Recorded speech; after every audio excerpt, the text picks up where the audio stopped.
পদত্যাগ করলেন বাংলাদেশ ব্যাংকের গভর্নর। রিজার্ভ চুরির ঘটনা নিয়ে অর্থমন্ত্রীর আনুষ্ঠানিক সংবাদ সম্মেলন পিছিয়ে দুপুরে।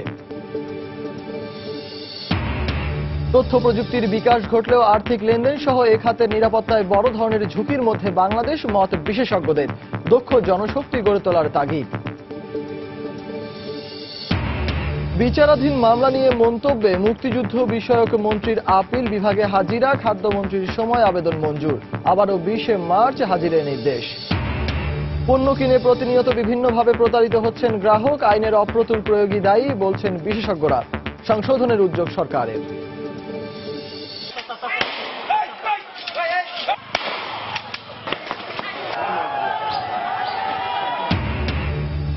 এবং নোয়াখালীর সোনাইমুড়িতে দু গ্রুপের সংঘর্ষে নিহত 3, আহত শতাধিক। হিজবুত তাওহীদের 108 সদস্য আটক, পরিস্থিতি থমথমে।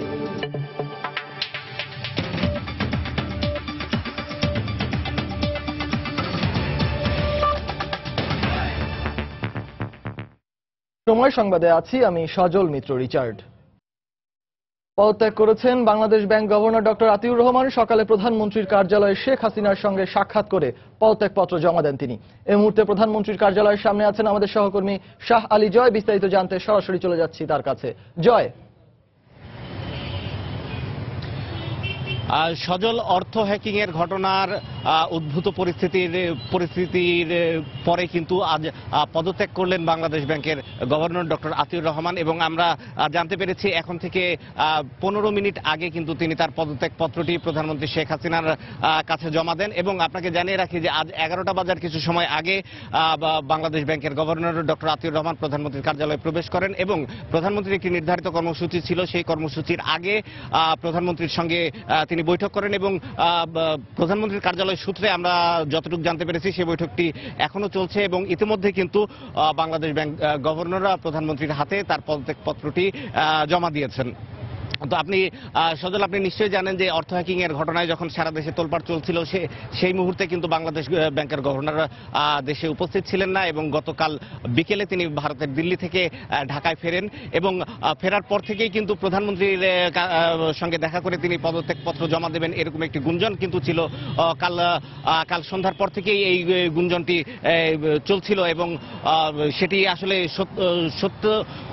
সত্য রূপ পেল আজকে বলা যায়। আজকে সেই গুঞ্জনটি সত্য বলে প্রমাণিত হলো আমরা জানতে পেরেছি। এবং আপনাকে আরো জানিয়ে রাখি যে এই বিষয়ে কিন্তু আপনার অর্থ মন্ত্রণালয়ে একটি প্রেস ব্রিফিং হওয়ার কথা ছিল সকাল 10টায়, কিন্তু প্রধানমন্ত্রীর সঙ্গে বাংলাদেশ ব্যাংক গভর্নরের যে বৈঠকটি রয়েছে এই বৈঠকের কারণে এই ব্রিফিংটি কিন্তু পিছিয়ে দেওয়া হয়েছে এবং দুপুর 2টায় অর্থ মন্ত্রণালয়ে এই ব্রিফিংটি অনুষ্ঠিত হবে। এবং আপনি জানেন যে অর্থ মন্ত্রণালয়ের সঙ্গে কিন্তু বাংলাদেশ ব্যাংকের এই অর্থ হ্যাকিং এর ঘটনা নিয়ে বেশ টানপোড়েন তৈরি হয়েছে এবং অর্থমন্ত্রী ক্ষুব্ধ প্রতিক্রিয়া ব্যক্ত করেছেন এই বিষয়ে।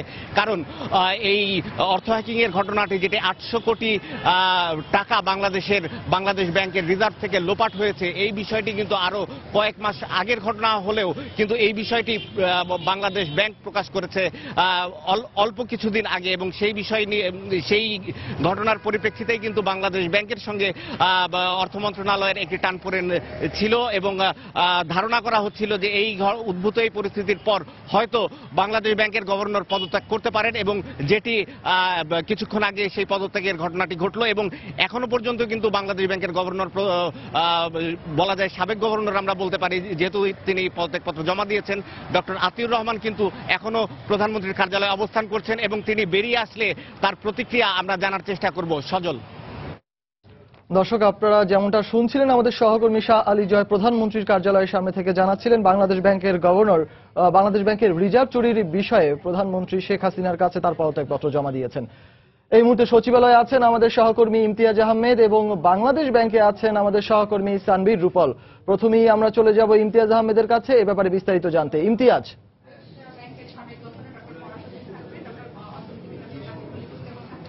রিচার্ড, আপনি শুনছিলেন যে আসলে বাংলাদেশ ব্যাংকের গভর্নর পদত্যাগপত্র জমা দিয়েছেন। এরপর আসলে গতকাল থেকে যে গুঞ্জনটি শোনা যাচ্ছিল সেটা আসলে অবসান হয়ে গেল। শেষ পর্যন্ত গভর্নর তার পদত্যাগপত্র জমা দিলেন। তবে একই সঙ্গে আরেকটা বিষয় যে আজকে সকালে অর্থ মন্ত্রণালয় থেকে যে সংবাদ সম্মেলনটি করার কথা ছিল সেটি আসলে পেছানোর এটা একটি অন্যতম কারণ হিসেবে ধরা যায়। আর এরপর আসলে যেহেতু গভর্নর পদত্যাগপত্র জমা দিয়েছেন, এরপর আসলে এই বিষয়টা নিয়ে কিংবা গভর্নরের পদত্যাগপত্র জমা হবে কি হবে না এই বিষয়টা নিয়ে যে আশঙ্কাটা ছিল সেটা অবসান হয়ে গেল এবং পরবর্তীতে যে আলোচনা কিংবা দুটো আড়াইটার পরে যে অর্থ মন্ত্রণালয় থেকে যে সংবাদ সম্মেলনটি করার কথা রয়েছে সেখানে আসলে এই বিষয় নিয়ে স্বাভাবিকভাবেই আর কোনো আলোচনা হবে না। আমরা ধরে নিতে পারি যে এরপর আসলে আলোচনার বিষয়বস্তু থাকবে যে অর্থ হ্যাক্ট হয়েছে সেটা আসলে কিভাবে উদ্ধার হবে কিংবা পরবর্তী গভর্নর কে হচ্ছেন সেই বিষয়টা নিয়ে আসলে কিন্তু দুপুর 2:30 অর্থ মন্ত্রণালয়ের যে সংবাদ সম্মেলন রয়েছে সেখানে আসলে কথা বলবেন এমনটা কিন্তু আমরা মনে করছি এবং অর্থ মন্ত্রণালয়ের বিভিন্ন সূত্র আসলে সেটাই বোঝা যাচ্ছে। আর পরবর্তী গভর্নর আসলে কি হতে পারেন সে ধরনের বিভিন্ন গুঞ্জন শোনা যাচ্ছে। কয়েকজনের নাম অবশ্যই ইতিমধ্যে বিভিন্ন জায়গা থেকে আমরা জানতে পারছি, সবগুলো আসলে অসমর্থিত সূত্র, আসলে সঠিকভাবে কিছু বলা যাচ্ছে না। অর্থ মন্ত্রণালয়ের সংশ্লিষ্ট একজন কিংবা দুজনের নামও আমরা এখানে শুনতে পারছি, এর বাইরেও আসলে দুজনের নাম কিন্তু আমরা জানতে পারছি। আসলে কে হচ্ছেন সরাসরি আসলে এখন এই মুহূর্তে কিছুই বলা যাচ্ছে না। দুপুর 2:30 অর্থ মন্ত্রণালয়ের যে সংবাদ সম্মেলনটি রয়েছে সেখানে সেই নামটি আসলে আসবে কিনা তা আসলে এখন পর্যন্ত বলা যাচ্ছে না। তবে হয়তো আজকের মধ্যে এ ধরনের কোন একটি বিজ্ঞপ্তি বাংলাদেশ ব্যাংক কিংবা অর্থ মন্ত্রণালয় থেকে আসবে এরকমটা আমরা আশা করছি। তো আসলে শেষ পর্যন্ত আসলে কি হচ্ছে সেটা আসলে সরাসরি যতক্ষণ পর্যন্ত অর্থ মন্ত্রণালয় থেকে না জানানো হচ্ছে আমরা আসলে কিছুই বলতে পারছি না। তবে এখন পর্যন্ত আমাদের কাছে যে তথ্য রয়েছে কিংবা যে সূত্রগুলো আসলে আমাদেরকে বলছে তাতে আসলে আজকের মধ্যেই নতুন গভর্নর কে হচ্ছে তার নামটা আসলে আমরা জানতে পারবো। তো আসলে পরবর্তীতে আমরা যখন এই বিষয়গুলো আরো জানতে পারবো তখন জানিয়ে দেব। এই মুহূর্তে আমাদের সঙ্গে রয়েছেন আমাদের সহকর্মী সানভীর রূপল, তিনি আছেন বাংলাদেশ ব্যাংক কার্যালয়ে। আমরা সেখান থেকে তার কাছ থেকে সেখানকার অবস্থা জানতে চাইব। রিচার্ড, আমরা বাংলাদেশ ব্যাংকের সামনে সকাল থেকেই অপেক্ষা করছি বাংলাদেশ ব্যাংকের অর্থ চুরির যে ঘটনা সেই অর্থ চুরির ঘটনায় যে অবস্থান সে অবস্থা জানতে।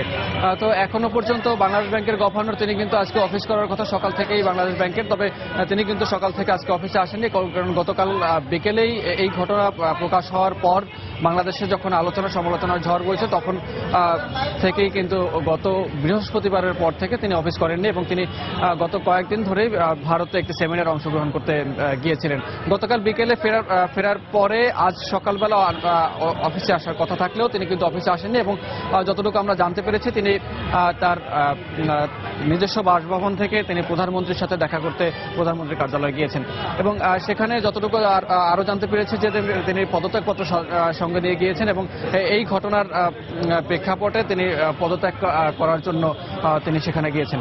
যদিও বাংলাদেশ ব্যাংকের পক্ষ থেকে এখনো পর্যন্ত আমাদের তেমন কিছু জানানো হয়নি যে তিনি বাংলাদেশ ব্যাংকের গভর্নর ডক্টর আতিউর রহমান তিনি পদত্যাগ করেছেন কি করেননি এবং সেখানকার অর্থ মন্ত্রণালয়ের খবরাখবর যখন ইমতিয়াজ জানাচ্ছিলেন যে আজকে বিকেল নাগাদ অর্থমন্ত্রী তাদের সচিবদের সাথে বৈঠক করবেন এ বিষয়ে এবং পরবর্তীতে যদি তিনি পদত্যাগ করার কাগজপত্র এর মধ্যে জমা দিয়েছেন যতটুকু জানতে পেরেছি এবং পদত্যাগ করার পরে আসলে কি গভর্নর হবেন বা এর অবস্থায় কে আসবেন নতুন করে সেটা কিন্তু আমরা এখন পর্যন্ত জানতে পারিনি। তবে তিনি কিন্তু পদত্যাগ করলেন তার আগস্টের 2 তারিখে তার মেয়াদ শেষ হওয়ার কথা, ঠিক তার কয়েক মাস আগেই।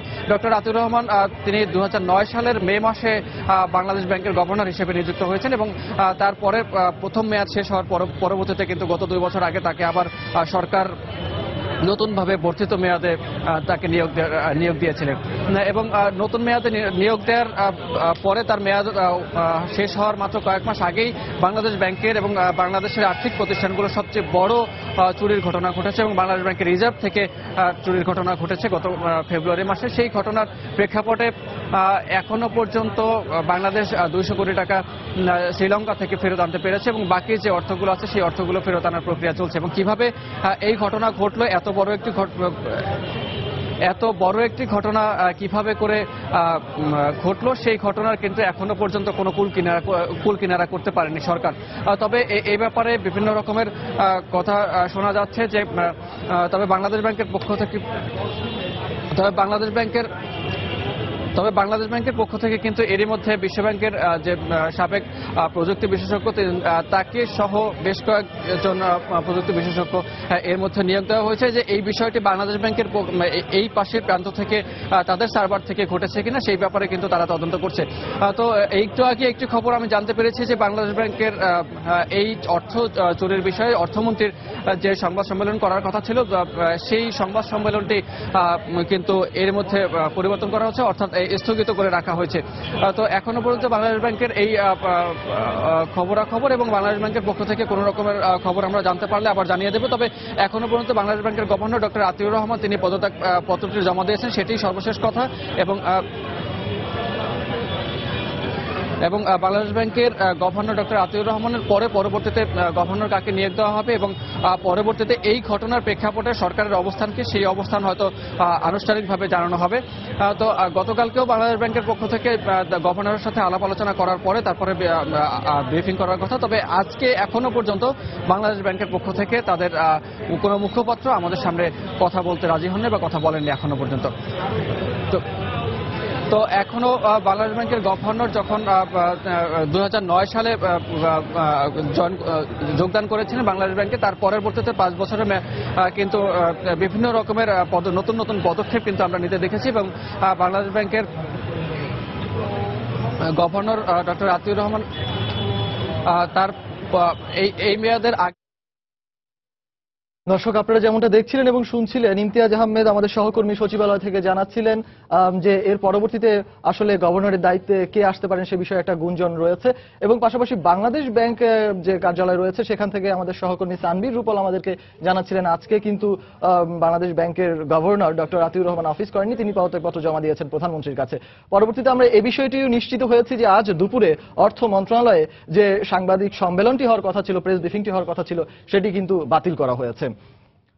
চলে যাচ্ছি পরবর্তী প্রসঙ্গে। ফিলিপিন্সের ক্যাসিনোর মাধ্যমে বাংলাদেশ ব্যাংকের পাচার হওয়া প্রায় 8 কোটি 10 লাখ মার্কিন ডলারের বিষয়ে ফিলিপিন্সের রিজার্ভ ব্যাংকের জুপিটার ব্রাঞ্চের ম্যানেজার মায়া দেগুইতোর বিরুদ্ধে অভিযোগ এনেছে দেশটির সিনেট।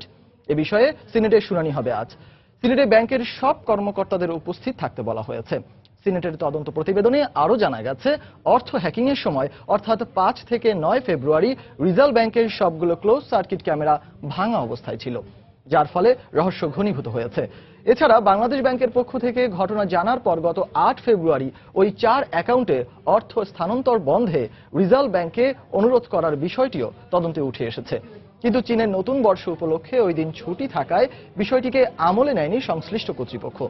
তদন্তে দেখা গেছে 2015 সালের মে মাসে নকল তথ্য ব্যবহার করে যুক্তরাষ্ট্রের ফেডারেল রিজার্ভের সাথে রিজাল কমার্শিয়াল ব্যাংক অ্যাকাউন্ট খোলা হয়েছিল জুপিটার ব্রাঞ্চে। রিজার্ভ ব্যাংকের জুপিটার ব্রাঞ্চের ম্যানেজার মায়া দেগুইতোর সহায়তায় এই অ্যাকাউন্টগুলো খোলা হয়েছে বলেও জানা গেছে। এনবিআই, ফিলিপিন্স সরকার ও অর্থ পাচার বিরোধী পরিষদ এএমএলসি সমন্বিতভাবে এই অর্থ পাচারের বিষয়ে তদন্ত করছে। চীনা ফিলিপিনো বংশোদ্ভূত এক ব্যবসায়ী এ ঘটনার সঙ্গে জড়িত বলে সন্দেহ করা হচ্ছে। তথ্য প্রযুক্তি ব্যবহারে বড় ধরনের নিরাপত্তাহীনতায় রয়েছে বাংলাদেশ। বিশেষ করে অর্থ লেনদেন খাতগুলো মারাত্মক ঝুঁকিতে রয়েছে বলে মনে করেন বিশেষজ্ঞরা। আর তাই নিরাপত্তার ঝুঁকি এড়াতে মানসম্মত প্রযুক্তি প্রয়োগের পাশাপাশি দক্ষ জনশক্তি গড়ে তোলার তাগিদ দিচ্ছেন তারা। রাশেদ লিমনের রিপোর্ট। একটু দেরিতে শুরু করলেও উন্নত বিশ্বের সাথে সমানতালে এগিয়ে যাচ্ছে বাংলাদেশ। সোশ্যাল নেটওয়ার্ক থেকে শুরু করে দাপ্তরিক কাজ, আবার দৈনন্দিন কেনাকাটা থেকে শুরু করে বৈদেশিক বাণিজ্য, সব ক্ষেত্রেই যেন অপরিহার্য তথ্য প্রযুক্তি। সরকারি বেসরকারি উদ্যোগে যা ছড়িয়ে পড়েছে তৃণমূলেও। বাংলাদেশ ব্যাংকের তথ্য মতে প্রতিদিন গড়ে 600 কোটিরও বেশি টাকা লেনদেন হয় অনলাইন ব্যাংকিং, মোবাইল ব্যাংকিং ও ক্রেডিট কার্ডের মাধ্যমে। তবে সাম্প্রতিক সময়ে ক্রেডিট কার্ড জালিয়াতি আর বাংলাদেশ ব্যাংকের অ্যাকাউন্ট হ্যাকের ঘটনায় সামনে আসে সাইবার নিরাপত্তার বিষয়টি। বিশেষজ্ঞরা বলছে যে হারে এই খাতে বিকাশ ঘটেছে, এই নিরাপত্তার বিষয়টি ঠিক সেভাবে প্রতিষ্ঠা পায়নি। ফলে সাইবার নিরাপত্তার বিষয়টি রয়ে গেছে প্রশ্নবিদ্ধ। যত বেশি ইন্টারনেট পেনিট্রেশন বাড়বে তত বেশি সিকিউরিটি রিস্ক এক্সপোজ হবে। কন্টেন্ট হোক, সার্ভিস হোক, ইমেল হোক, ব্যাংকের টাকা হোক, সবকিছুই আপনি কোটি কোটি মানুষের কাছে এক্সপোজ করছেন। আমাদের দেশে সব ব্যাংক এখন অনলাইন হয়ে গেছে, তাই না? আমরা এখন ট্রানজ্যাকশন করতেছি, মোবাইলে ট্রানজ্যাকশন করতেছি, এবং এগুলো গ্রামে গঞ্জে ছড়িয়ে গেছে। কিন্তু এটাকে ঠিকমতো স্টাডি করে এটাকে এগিয়ে নিয়ে ইউনিভার্সিটিগুলোকে রেডি করা, আমাদের স্পার্ট তৈরি করা, এই কাজগুলো কিন্তু আমরা সমানতালে করতে পারিনি। সংকট এড়াতে নিরাপত্তা কাঠামো জোরদারের পাশাপাশি সংশ্লিষ্ট প্রতিষ্ঠানের মধ্যে সমন্বয় বাড়ানোর উপরও গুরুত্ব দিচ্ছেন তারা। কতগুলো স্ট্যান্ডার্ড প্রসিডিউর আছে যারা সারা পৃথিবীতে করে ফেলছে, আমাদের সেই প্রসিডিউরগুলো দ্রুত অ্যাপ্লাই করে ফেলতে বলা।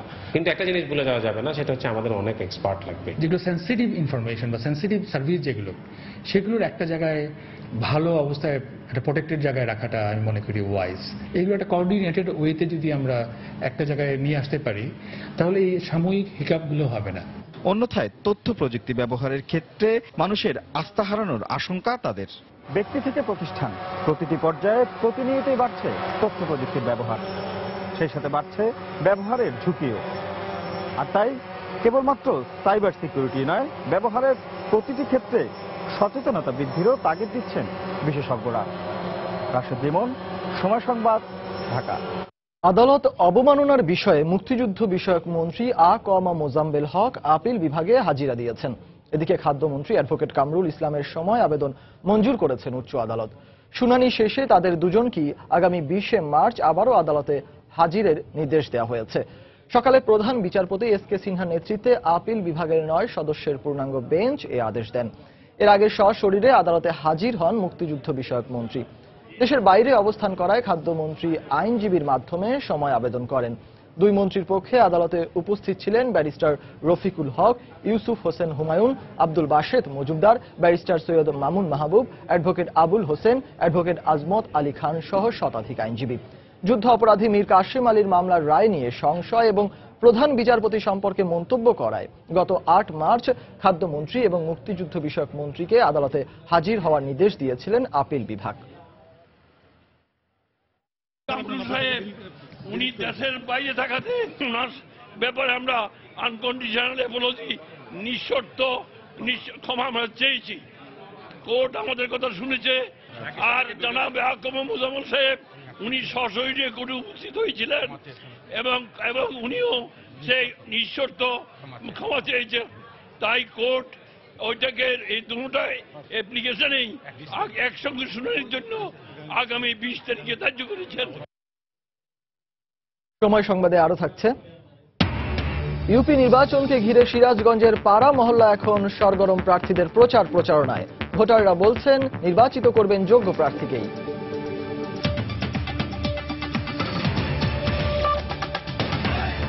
তাই তো সবাই বলে শিলপাল্লার দিন শেষ, মেগা ডিজিটাল স্কেলে বাংলাদেশ। নোয়াখালী সোনাইমুড়িতে 2 গ্রুপের সংঘর্ষে নিহত হয়েছেন 3 জন। এতে আহত হয়েছেন পুলিশ সহ উভয় পক্ষের শতাধিক মানুষ। পুলিশের দাবি, গতকাল দুপুরে এলাকাবাসীর সঙ্গে উগ্রপন্থী সংগঠন হিজবুত তাওহীদ কর্মীদের সংঘর্ষ হয়। নোয়াখালী থেকে সাইফুল্লাহ কামরুলের তথ্য ও জামাল উদ্দিনের ছবি নিয়ে ডেস্ক রিপোর্ট। হিজবুত তাওহীদের সমর্থক সাধারণ জনতা ও পুলিশের ত্রিমুখী সংঘর্ষে সোনাইমুড়ির পোরকরা গ্রাম যেন এক রণক্ষেত্র। পুলিশের ফাঁকা গুলি আর উত্তেজিত জনতার ধাওয়া পাল্টা ধাওয়ায় দিনভর চলে এই সংঘর্ষ। স্থানীয়রা জানান, গ্রামে সোমবার দুপুরে দেশের বিভিন্ন এলাকা থেকে জড়ো হতে থাকে হিজবুত তাওহীদের শতাধিক কর্মী সমর্থক। খবর পেয়ে গ্রামবাসী তাদের বাধা দেওয়ার চেষ্টা করলেই সৃষ্টি হয় উত্তেজনা। এর এক পর্যায়ে দেশীয় অস্ত্রশস্ত্র নিয়ে সংঘর্ষে জড়িয়ে পড়ে উভয় পক্ষ। পরিস্থিতি নিয়ন্ত্রণে কয়েক রাউন্ড ফাঁকা গুলি ও কাঁদানে গ্যাস নিক্ষেপ করে যৌথ বাহিনী। বিভিন্ন দিক থেকে মানুষ জানছে আজকে তারা একত্রিত হইয়া জেলা প্রশাসন উপজেলা প্রশাসনের কাছে একটা স্মারকলিপি দিবে। সেখান থেকে এরা তখন গ্রামের দিকে ঢুকতেছে, তখনই ওদেরকে মেইন রোডের ওখানে যে আঘাত শুরু করলো, 50 জনের মতো আহত করে ফেলেছে। 21 বছর আমরা হিজবুত করি, আমাদের বিরুদ্ধে একটা আইন ভঙ্গের রেকর্ড নাই আজ পর্যন্ত। কিন্তু ওনারা কোনো কথা না বলিয়া সকাল 9টা থেকে উত্তপ্ত তারা আমাদেরকে আক্রমণ করার জন্য জনগণকে উত্তপ্ত করছে। নিজেদেরকে আত্মরক্ষা করার জন্য আমাদের কিছু লোক আসছিল আশেপাশের, এরাই আমাদেরকে বাঁচাইতে আসছে। এ ঘটনায় আহতদের উদ্ধার করে সদর হাসপাতালে ভর্তি করে পুলিশ। ওখানে যারা হিজবুত তাওহীদের সব সদস্যরা যারা একটা বাড়ির মধ্যে ওদের আটকা ছিল, যেখানে আহত অবস্থায় ছিল, তাদেরকে আমরা উদ্ধার করে এখন উদ্ধার আটক দুটাই বলতে পারেন, আমরা ওদেরকে সদর হাসপাতালে নিয়েছে। আগে তো তাদের ট্রিটমেন্ট দরকার। এলাকাবাসী জানায় 2 বছর আগে হিজবুত তাওহিদের সমর্থকরা পোরকরা গ্রামে সাংগঠনিক কার্যক্রম শুরু করলে তাদের গ্রাম থেকে বের করে দেয় স্থানীয় জনতা। পরে গত 24 ফেব্রুয়ারি চাষিরহাটে সংগঠনটি সমাবেশ করে আবারও তাদের উপস্থিতি জানান দেয়। সময় সংবাদ, নোয়াখালী। আইন প্রণয়নের প্রায় 7 বছর পরও বেশিরভাগ মানুষই জানেন না ভোক্তা অধিকার সংরক্ষণ আইন কি, আর এ কারণে প্রতিনিয়ত বিভিন্নভাবে প্রতারিত হচ্ছেন গ্রাহক। বিশেষজ্ঞদের মতে আইনের অপ্রতুল প্রয়োগ এবং জনসাধারণের সচেতনতার অভাবে এখনো এই আইনের সুফল ভোগ করতে পারছেন না ভোক্তারা। সম্প্রতি আইনটি সংশোধনের উদ্যোগ নিয়েছে সরকার। জাতীয় ভোক্তা অধিকার সংরক্ষণ অধিদপ্তরের মহাপরিচালক বলছেন, খসড়া আকারে থাকা আইনটি পাশ হলে উপকৃত হবেন ভোক্তারা। আতিকুর রহমান তমালের রিপোর্ট। ভোক্তা অধিকার আইনটা কি? না, আমার আইডিয়া নেই সম্পর্কে। শুনেছেন ভোক্তা অধিকার আইন সম্বন্ধে কখনো? না, আমি আপনার কাছ থেকে ফার্স্ট শুনতেছি। গ্রাহক পর্যায়ে ভোক্তা অধিকার আইন সম্পর্কে জানার পরিধিটা মোটামুটি এমনই। শুধু আইন না জানাই নয়, কোনো পণ্য কিনে আপনি ঠকলেন কিনা তা আর সবার মতো প্রায় সব ভোক্তারই জানার সুযোগ নেই। আপনি তো মাংস কিনলেন, তো আপনি যদি পরিমাণে কম পান এবং যদি গুণগত মানটা খারাপ হয়, আপনার করণীয়টা কি? আসলে সেক্ষেত্রে কিছুই করার নেই বলতে গেলে, এটা আসলে রাষ্ট্রকেই দেখতে হবে। কোনো পণ্য বা সেবা যিনি ভোগ করেন বা ভোগের উদ্দেশ্যে ক্রয় করেন তিনি ভোক্তা। সেই হিসেবে রাষ্ট্রের সব নাগরিকই ভোক্তা। নাগরিক স্বার্থ বিবেচনায় নিয়ে দেশে 2009 সালে প্রণীত হয় ভোক্তা অধিকার সংরক্ষণ আইন। এই আইন অনুযায়ী সমস্ত পণ্যের মূল্য দোকানদারের উচিত টাঙিয়ে রাখা। তো সেটা করলে পরে কেমন হবে? সেটা করলে তো অনেক ভালো হয়, কিন্তু কোনো দোকানদারি তো রাখে না। আমাদের আছে টাঙ্গাই নিয়ে আছেন এই মূর্তি কাছে এই মুহূর্তেও আছে, কিন্তু আমরা টাঙ্গাই নিয়ে দরকার হয় না, দিকে টাঙ্গাই নেই। সম্প্রতি আইনটি সংশোধনের উদ্যোগ নিয়েছে সরকার। খসড়া আইনে দোকানে মূল্য তালিকা প্রদর্শন তো বটেই, ডায়াগনস্টিক সেন্টার বা হাসপাতালে ডাক্তারি পরীক্ষার মূল্য তালিকা প্রদর্শনও বাধ্যতামূলক করা হয়েছে। কর্তৃপক্ষের মত, আইনটি পাশের পর সকল পর্যায়ের ভোক্তারাই উপকৃত হবেন। আমরা মনে করি যে ভোক্তা অধিকার আইন একটি শক্তিশালী, আরো সুসংগত একটি আইনে পরিণত হতে যাচ্ছে। তাতে ভোক্তাদের অধিকার সংরক্ষণ উন্নয়ন আরো ব্যাপক ভিত্তিক এই খসড়া অনুমোদনের মাধ্যমে হবে। বিশেষজ্ঞরা বলছেন, ভোক্তা অধিকারের বিষয়টি ব্যাপক, তাই সবগুলো মন্ত্রণালয়ের সমন্বিত উদ্যোগের পাশাপাশি জনসাধারণকেও সচেতন হতে হবে। ভোক্তা অধিকার আইনে যদি কোনো ফাইন হয় তাহলে তার 25% সেই অভিযোগকারী পাবে। এই কথাটা 1% না, 0.1% লোকও জানে বলে আমার মনে হয় না। বলা হয়ে থাকে আইনের সফলতা মূলত নির্ভর করে কার্যকর প্রয়োগের উপর। তাই সংশ্লিষ্ট সব পক্ষগুলি বলছেন, ভোক্তা অধিকার সংরক্ষণ আইনের সংশোধন বা পরিমার্জন যেটাই হোক না কেন, এর সফলতা মূলত নির্ভর করবে কার্যকর বাজার মনিটরিংয়ের উপর। আতিকুর রহমান তামাল, সময় সংবাদ, ঢাকা।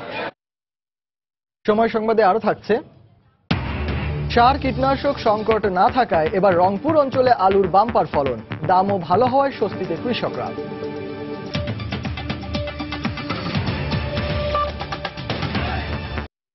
চট্টগ্রামে আধিপত্য বিস্তারকে কেন্দ্র করে জাহিদ নামে এক ঝুট ব্যবসায়ীকে গুলি করে হত্যা করেছে দুর্বৃত্তরা।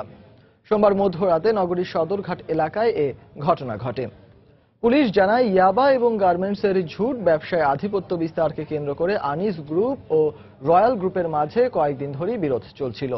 এরই জেরে গতকাল রাতে সদরঘাটে একদল সন্ত্রাসী রয়্যাল গ্রুপের জাহিদের ওপর হামলা চালায়। তারা প্রথমেই কয়েক দফা ককটেল বিস্ফোরণ ঘটিয়ে এলাকায় আতঙ্ক সৃষ্টি করে। পরে জাহিদকে গুলি করে পালিয়ে যায় তারা। আহত অবস্থায় জাহিদকে চট্টগ্রাম মেডিকেল কলেজ হাসপাতালে নিয়ে গেলে চিকিৎসকরা তাকে মৃত ঘোষণা করেন।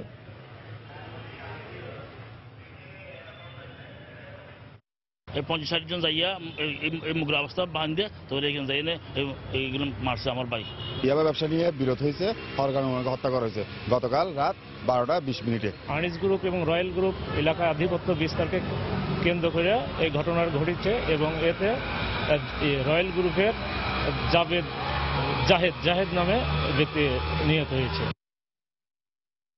কোচিং শিক্ষক কর্তৃক ধর্ষণের শিকার হয়েছে বরগুনার 4র্থ শ্রেণীর এক স্কুল ছাত্রী। অসুস্থ অবস্থায় বর্তমানে বরগুনা জেনারেল হাসপাতালে চিকিৎসাধীন রয়েছে শিশুটি। এ ঘটনার সুষ্ঠু বিচারের দাবি জানিয়েছেন এলাকাবাসী ও স্বজনরা। পুলিশ বলছে, ধর্ষক শিক্ষককে ধরতে অভিযান চলছে। বিস্তারিত জানাচ্ছেন এম এ আজিম, ক্যামেরায় ছিলেন এস এম সিফাত। বাড়িতে কোচিং সেন্টার খুলে রাতে শিক্ষার্থীদের পড়ান লতিফ নামের এই ব্যক্তি। ধর্ষণের শিকার শিশুটির বাড়ি কোচিং থেকে বেশি দূরে হওয়ায় তার বাড়িতে থেকে পড়াশোনার পরামর্শ দেন তিনি। ঘটনার দিন রাতে খাবারের সাথে ঘুমের ঔষধ খাইয়ে অচেতন করে শিশুটিকে ধর্ষণ করে কোচিং শিক্ষক লতিফ। পরদিন সকালে শিশুটিকে গুরুতর অসুস্থ অবস্থায় উদ্ধার করে প্রথমে পাথরঘাটা উপজেলা স্বাস্থ্য কমপ্লেক্সে ও পরে উন্নত চিকিৎসার জন্য বরগুনা জেনারেল হাসপাতালে ভর্তি করেন স্বজনরা। আমার দাঁড়িয়ে গেছে, তারপর আমি চিৎকার করি, মাম্মি আমার কাছে আইসেন, কয় আমি যাইতেছি। তারপর যে আমার কি করছে, তারপর আমি করতে পারবি না। আস্তে আস্তে কষ্ট হয়, তারপর মাস্টারে বললো আমার বাড়ি থেকে পড়ুক। তারপর তার বাড়ি থেকে লেখাপড়া করার 3-4 দিন পরে এই ঘটনা ঘটে। এদিকে পরদিন সকাল থেকেই আত্মগোপন করেছে অভিযুক্ত লতিফ। পাথরঘাটা উপজেলার হারিটানা গ্রামে তার বাড়িতে গেলে তার পরিবারের কাউকে খুঁজে পাওয়া যায়নি বাড়িতে। এ ঘটনায় স্কুল শিক্ষক ও এলাকাবাসী সুষ্ঠু বিচার দাবি করেছেন। মানুষকে শ্রেষ্ঠত্বের মর্যাদা চালা, কিন্তু উনি যে কাজ করছে এটা পশুর চেয়েও খারাপ। শিক্ষক যদি এই রকমের কাজ করে তাহলে তো সমাজ নষ্ট হয়ে যায়। অন্যায়কারী আমার বাপও যদি হয় তারা বিচারছে। পরের ছেলেমেয়েরা এখন স্কুলেও আসে না, মানে ওরা যে কি ভয় পাইছে যে এরা পারছে এরকমের, তো আমরাও তো এরকমের শিক্ষক, আমাদের স্কুলেও তো পুরুষ শিক্ষক আছে। পুলিশ জানায় মামলা করতে দেরি হওয়ায় আসামি পালিয়ে যাওয়ার সুযোগ পেয়েছে, তবে তাকে ধরতে তৎপর তারা। এই ধরনের ঘটনায় আপোষ মীমাংসা বা কোনো ধরনের কোনো কিছু করে লাভ হবে না। আসামি গ্রেফতার হবে এবং মামলা তদন্ত অনুযায়ী মামলার আইনগতভাবে যে রিপোর্ট আছে সেই রিপোর্টটি আমরা প্রদান করব। গত 7 মার্চ ধর্ষণের শিকার হয় শিশুটি। 11 মার্চ লতিফকে আসামি করে বরগুনা জুডিশিয়াল ম্যাজিস্ট্রেট আদালতে মামলা করেন শিশুটির মা। এম এ আজিম, সময় সংবাদ, বরগুনা। জনবল সংকটের পাশাপাশি প্রয়োজনীয় অত্যাধুনিক যন্ত্রপাতির অভাবে নখদন্তহীন বাঘে পরিণত হয়েছে শুল্ক গোয়েন্দা কর্তৃপক্ষ। অথচ বৃহত্তর চট্টগ্রামের 2টি সমুদ্র এবং 2টি বিমানবন্দরে চোরাচালান বন্ধ ও বিদেশ থেকে আমদানিকৃত পণ্যের রাজস্ব ফাঁকি রোধে মূল ভূমিকা পালন করতে হয় সংস্থাটিকে। কিন্তু রহস্যজনক কারণে দীর্ঘদিন ধরে প্রায় নিষ্ক্রিয় করে রাখা হয়েছে শুল্ক গোয়েন্দাদের। বিস্তারিত জানাচ্ছেন কমল দে। দেশের আমদানি রপ্তানি বাণিজ্যের 90% সম্পন্ন করার পাশাপাশি বছরে অন্তত 25,000 কোটি টাকা রাজস্ব আসে চট্টগ্রাম বন্দর থেকেই। কোনো প্রতিষ্ঠান রাজস্ব ফাঁকি দিতে মিথ্যে ঘোষণায় পণ্য আনছে কিনা তা গোপনে তদারকি করে শুল্ক গোয়েন্দা কর্তৃপক্ষ। এছাড়া বিমানবন্দর দিয়ে স্বর্ণের বার পাচার রোধে কাজ করে এই সংস্থার গোয়েন্দারা। কিন্তু রাষ্ট্রীয় গুরুত্বপূর্ণ কাজ করলেও নানা সমস্যায় জর্জরিত সংস্থাটি। গোয়েন্দাগিরি করতে গেলে অত্যাধুনিক যন্ত্রপাতি লাগে, যেগুলো র্যাব, পুলিশ, অন্যান্য সংস্থার আছে, সেগুলো আমাদের কাস্টমস ইন্টেলিজেন্স নাই। আমরা সামান্য কিছু যন্ত্রপাতি নিয়ে এগুলো কাজ করি। এত সমস্যার মাঝেও চট্টগ্রাম বন্দর দিয়ে আসা একটি কোকেনের চালান, একটি সিগারেটের চালান আটকে দেওয়ার পাশাপাশি অন্তত 25টি রাজস্ব ফাঁকির ঘটনা উদ্ঘাটন করেছে তারা। এই ডিপার্টমেন্টের যে পরিমাণে জনবল দরকার ছিল সেটা নেই, বিশেষ যানবাহনের অভাব আছে, অনেক প্রযুক্তির অভাব আছে। এসবের কারণে তারা সত্যিকার অর্থে যে মিথ্যা ঘোষণায় পণ্য আমদানির যে প্রবণতা ইতিমধ্যে বেড়ে গেছে, সেটা স্মাগলিং বলি আর চোরাচালান বলি, যাই বলি, বাট এটা উদ্বেগের বিষয়। অর্থনৈতিক উন্নয়ন এখানে হবে না, কারণ যখন চোরাচালান হবে তখন ডিউটি ফাঁকি হবে। ওই জন্য সৎ ব্যবসায়ীদেরকে সহযোগিতা করার জন্য সৎ কর্মকর্তা নিয়োগ দরকার এবং তাদের ইনস্ট্রুমেন্ট দরকার।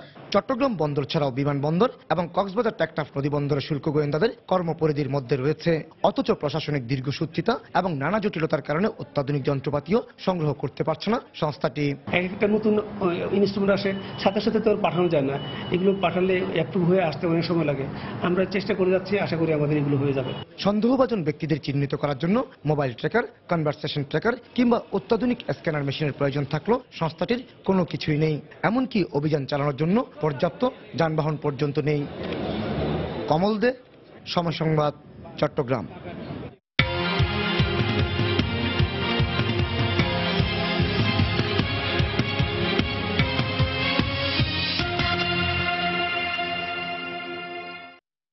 জমে উঠেছে সিরাজগঞ্জে ইউনিয়ন পরিষদ নির্বাচনের মাঠ। প্রার্থীদের প্রচারণায় সরগরম এখন পাড়া মহল্লা। প্রার্থীরা নানা প্রতিশ্রুতি দিয়ে ভোটারদের কাছে ভোট প্রার্থনা করছেন। ভোটাররা বলছেন দলীয় প্রতীক থাকলেও দক্ষ এবং যোগ্য প্রার্থীকেই তারা নির্বাচিত করতে চান। সুষ্ঠু ও নিরপেক্ষ নির্বাচনের আশ্বাস নির্বাচন কর্মকর্তারও। সিরাজগঞ্জ থেকে রিঙ্কু কুণ্ডুর রিপোর্ট।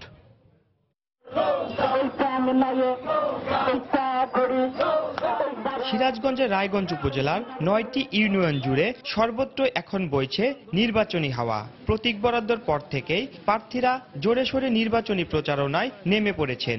নানা প্রতিশ্রুতি দিয়ে ভোটারদের কাছে যাচ্ছেন প্রার্থীরা। চেয়ারম্যান পদে প্রথমবারের মতো দলীয় প্রতীকে নির্বাচন হওয়ায় প্রার্থী এবং ভোটারদের মধ্যে ব্যাপক উৎসাহ উদ্দীপনা লক্ষণীয়। বাংলাদেশ ইউনিয়নকে একটা মডেল ইউনিয়ন হিসেবে উপহার দিতে চাই। আগামী দিনে নির্বাচিত হতে পারলে বাংলাদেশ ইউনিয়নের যে সমস্ত রাস্তাঘাট কাঁচা আছে সেগুলো ইনশাল্লাহ পাকা করতে পারবো ইনশাল্লাহ। আমি যদি নির্বাচিত হতে পারি, আমি এই ইউনিয়নকে দুর্নীতিমুক্ত, সন্ত্রাসমুক্ত, চাঁদাবাজ মুক্ত একটা সুন্দর সঠিক ইউনিয়ন পরিষদ গড়ে তুলব ইনশাল্লাহ। ভোটাররা বলছেন সাধারণ মানুষের পাশে থেকে যারা এলাকার উন্নয়ন করবেন তাদেরকেই বেছে নিতে চান জনপ্রতিনিধি হিসাবে। বিদ্যুতের সুবিধা এগুলোর সমস্ত যারা যে প্রার্থী করব সেই প্রার্থীকে আমরা ভোট দেব। যে চেয়ারম্যান বাল্য বিবাহ মুক্ত সমাজকে উন্নয়ন করবে, রাস্তাঘাট কালভেট, আমরা তাকে ভোট দিয়ে নির্বাচিত করব।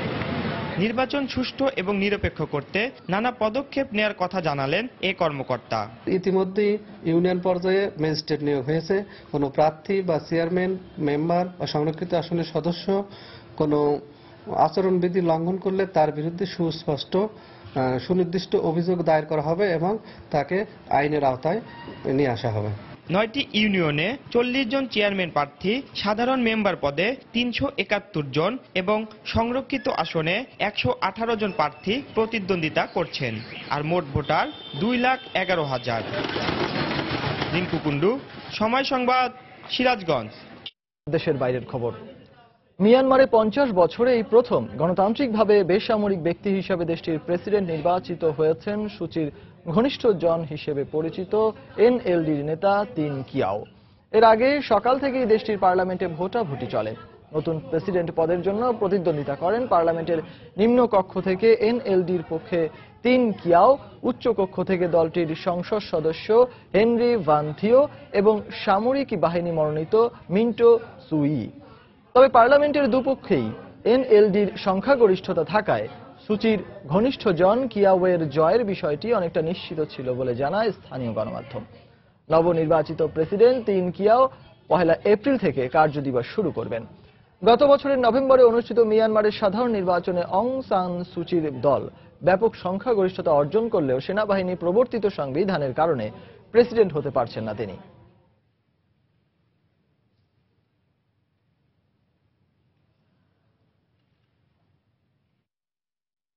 এবার খেলার খবর। দলগতভাবে পারফরমেন্স করার কারণেই বিশ্ব টি-20তে মাশরাফিরা ভালো ফলাফল করছে বলে মন্তব্য করেছেন সাবেক ক্রিকেটাররা। জানিয়েছেন প্রতিপক্ষকে নিয়ে করা পরিকল্পনাগুলো সুন্দরভাবে মাঠে কাজে লাগাতে পারলে এবারের বিশ্ব আসরে ভালো ফলাফল সম্ভব। একই সঙ্গে ধর্মশালার প্রতিকূল পরিবেশে সুন্দরভাবে প্রথম পর্ব শেষ করা বাংলাদেশের জন্য এবারের বিশ্ব টি-20তে নিজেদের যোগ্যতা প্রদর্শনের একটি সুযোগ।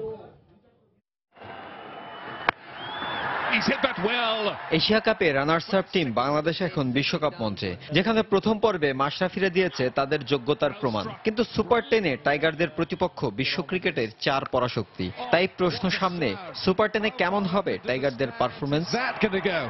এশিয়া কাপে টাইগারদের টি-20-র দাপট দেখেছে ক্রিকেট বিশ্ব। ধর্মশালার অচেনা পরিবেশ থেকে বেরিয়ে এবার টাইগারদের লড়াইয়ের মঞ্চ কলকাতা ও বেঙ্গালুরু, যেখানকার কন্ডিশন ধর্মশালার মতো বৈরী নয়। তবে খেলা যেখানেই হোক না কেন টাইগারদের বর্তমান ছন্দটা ধরে রাখার উপর গুরুত্ব দিলেন সাবেক ক্রিকেটাররা। যখন কোনো প্লেয়ার বা টিম যখন ছন্দে থাকে, ভালো মোমেন্টামে থাকে, তখন কিন্তু আপনি যে কোনো জায়গায় আপনি জয় করে ফেলতে পারবেন। যে কোনো জায়গায় যান, শীত কেন গরম কেন, আপনি কোনো জয় করে ফেলবেন। আমার মনে হয় যে বাংলাদেশ টিম যেভাবে খেলছে প্রত্যেকটা জায়গায় আমার কাছে মনে হয় যে পারফর্ম করবে। সবচেয়ে বড় ব্যাপার হচ্ছে এই মুহূর্তে কনফিডেন্সটা কোন টিমের কেমন, কারা কেমন টাচে আছে, কারা কেমন রিদম আছে, সেটা ইম্পর্টেন্ট। আমি মনে হয় যে বাংলাদেশ টিম এই মুহূর্তে যেখানেই খেলা হোক খুব সুন্দর রিদম আছে। I think the players are physically fit because the amount of hard work তারা করে, অ্যামাউন্ট অফ ট্রেনিং তারা করে, আমার মনে হয় কোনো প্রবলেম হবে না। অ্যান্ড ইনশাল্লাহ আমার মনে হয় they will play the same spirit the way they have played in Asia Cup. প্রতিপক্ষকে নিয়ে করা পরিকল্পনাগুলো মাঠে কাজে লাগানো গেলে জয়ের এই ধারা ধরে রাখা সম্ভব বলেও মনে করেন তারা। আমার কাছে মনে হয় বাংলাদেশ টিম খুব ভালো সময় বার করছে, খুব ভালো রিদমে খেলছে, খুব ভালো অপোনেন্টকে প্ল্যান করছে। এশিয়া কাপে আমরা খুব ভালো পারফরমেন্স করছি। বোলিং এ দেখেন, বোলিং সবই ঠিক আছে। দেখেন আপনি ফিল্ডিং দেখেন, একটা ক্যাচও ড্রপ হয়নি। প্রত্যেকটা প্লেয়ারের মুভমেন্ট দেখেন, how they charging into the wicket. এইগুলো ইমপ্রুভমেন্ট কিন্তু বাংলাদেশের হয়েছে। নিজেদের স্বাভাবিক খেলাটা খেলতে পারলে টি-20তে অতীতের সাফল্য ছাড়িয়ে আরো সামনের দিকে বাংলাদেশ এগিয়ে যাবে বলেও মনে করেন তারা। এখন we are going into bigger ground. Mahfuzul Islam, Somoy Sangbad, Dhaka. প্রথম পর্বটা শেষ হয়েছে দারুণভাবেই। এবার অপেক্ষা মূল পর্ব মাঠে গড়ানোর। আর হাই ভোল্টেজ ম্যাচ দিয়ে শুরু হচ্ছে টি-20 বিশ্ব আসরের সুপার 10 পর্ব। এই গ্রুপের প্রথম ম্যাচে স্বাগতিক ভারতের মুখোমুখি হবে নিউজিল্যান্ড। ম্যাচটি শুরু হবে বাংলাদেশ সময় রাত 8টায়। ষষ্ঠ আসরের সুপার 10 পর্বের শুরুতেই ভক্তরা সুযোগ পেয়ে যাচ্ছেন এক জমজমাট ক্রিকেটীয় লড়াই উপভোগের। কেননা নাগপুরের মঞ্চটা যে অপেক্ষায় আছে দুই ক্রিকেট জায়ান্ট ভারত আর নিউজিল্যান্ডের ব্যাট বলের যুদ্ধ দেখতে। চেনা কন্ডিশনের সঙ্গে ভারতের অধিকাংশ ক্রিকেটারেরই আছে আইপিএলে খেলার অভিজ্ঞতা। এছাড়া এশিয়া কাপের শিরোপা জয়ের স্মৃতিটাও ধোনির দলের কাছে তরতাজাই। অস্ট্রেলিয়ার বিপক্ষে সিরিজে শুরু, এরপর 11 ম্যাচের 10টিতেই জয়। নিকট অতীতের এমন মাঠদাঙ্গা রেকর্ডের সঙ্গে টিম ইন্ডিয়ার শক্তিশালী ব্যাটিং লাইন আপটা যে কোনো দলের বোলিং বিভাগের বুক কাঁপিয়ে দেওয়ার জন্য যথেষ্ট। তবে পরিবর্তন আসতে পারে বোলিংয়ে। আশিস নেহরার পরিবর্তে মাঠে নামানো হতে পারে চোট কাটিয়ে ফেরা মোহাম্মদ শামিকে। এশিয়া কাপে ভালো প্রস্তুতি হয়েছে আমাদের। প্রতিপক্ষের দুর্বলতার জায়গাগুলো নিয়েও কাজ করেছি আমরা। স্বাভাবিক খেলাটা খেলতে পারলেই সাফল্য পাবো, এই আত্মবিশ্বাসটা আমাদের আছে। অন্যদিকে কিউইদের বিধ্বংসী ব্যাটসম্যান ব্রেন্ডন ম্যাককালাম সম্প্রতি আন্তর্জাতিক ক্রিকেট থেকে অবসর নেয়ায় ভারতের বোলাররা থাকবেন কিছুটা স্বস্তিতে। তার স্থানে দলে জায়গা পেয়েছেন কিউইদের হয়ে দ্রুততম টি-20 50-র মালিক কলিন মুনরো। তবে ভারতীয় কন্ডিশনে খুব একটা খেলা হয়নি ব্ল্যাক ক্যাপদের। ইনজুরি থাবায় দলে নেই অভিজ্ঞ রস টেইলরও। তাই দুর্দান্ত ফর্মে থাকা গাপটিলের ব্যাটেই ভরসা খুঁজবে নিউজিল্যান্ড। ভারতের বিপক্ষে কিউই একাদশে দেখা যেতে পারে স্পিনার নাথান ম্যাককালাম অথবা মিচেল স্যান্টনারকে। এছাড়া পেসার ম্যাকলেনেগান আর মিলনের মধ্যে যে কোনো একজনকে খেলানো হতে পারে। মুম্বাইয়ের প্রস্তুতি ম্যাচে পেস বোলাররা কিছুটা সুইং পেয়েছে। আশা করছি মূল পর্বেও ওরা ভালো করবে। তবে আমার ধারণা স্পিনাররাই পার্থক্যটা করে দেবে। এবারের বিশ্ব টি-20-র অন্যতম ফেভারিট মানা হচ্ছে ভারতকে। কিন্তু ক্রিকেটের এই ফরম্যাটে 4 ম্যাচ খেলে নিউজিল্যান্ডকে কখনো না হারানোর একটা আক্ষেপ আছে ভারতের। এবার কি ধোনির দল সে আক্ষেপটাকে মাটি চাপা দিয়ে রচনা করতে পারবে নতুন ইতিহাস, নাকি বৃষ্টিপ্রবণ ভেন্যুতে ভেস্তে যাবে সে আগুনে লড়াই? মাকসুম আলম খান, সময় সংবাদ। এ পর্যায়ে শীর্ষ সংবাদগুলো জানিয়ে দিচ্ছি আরেকবার। রিজার্ভ চুরির ঘটনায় পদত্যাগ করলেন Bangladesh bank governor doctor Atiur. অর্থমন্ত্রীর সংবাদ সম্মেলন বাতিল। তথ্য প্রযুক্তির বিকাশ ঘটলেও আর্থিক লেনদেন সহ এ খাতের নিরাপত্তায় বড় ধরনের ঝুঁকির মধ্যে বাংলাদেশ, মত বিশেষজ্ঞদের। দক্ষ জনশক্তি গড়ে তোলার তাগিদ। বিচারাধীন মামলা নিয়ে মন্তব্যে মুক্তিযুদ্ধ বিষয়ক মন্ত্রীর আপিল বিভাগে হাজিরা। খাদ্যমন্ত্রীর সময় আবেদন মঞ্জুর। আবারও 20 মার্চ হাজিরের নির্দেশ। পণ্য কিনে প্রতিনিয়ত বিভিন্নভাবে প্রতারিত হচ্ছেন গ্রাহক। আইনের অপ্রতুল প্রয়োগই দায়ী বলছেন বিশেষজ্ঞরা। সংশোধনের উদ্যোগ সরকারের।